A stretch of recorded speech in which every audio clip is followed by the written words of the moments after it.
Bos, cek yang baru bos kasih ni ada duit ke? Cek tu pun nanti spring juga, Saleh. Kalau dah spring, buat apa bos kasih? Aku tak kasih dia bising. Dia bising pedulikan. Bos, saya ada satu idea. Bagus punya idea. Apa dia? Apa yang bos susahkan, pakai saja di office. Dapat gaji, ganti balik. Saleh. Ya. Kau jangan cuba ajar aku jadi jahat, tau. Semua hidupku aku tak pernah pakai di office. Itu mana orang yang aku joli, hutang ceti, perempuan, segala-galanya. Aku habiskan harta aku, kau tahu. Kalau aku ambil di office, berarti aku tipu harta bapa aku. Bila aku tipu, orang tu akan tuduh aku pecah mana. Sekali kalau orang tak percaya dekat aku, sampai mati pun nanti orang tak percaya. Ya?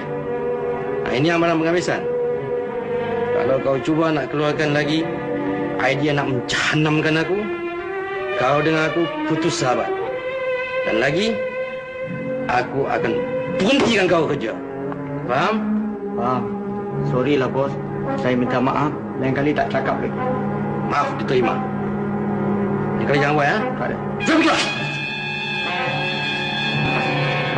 Nasihat busuk.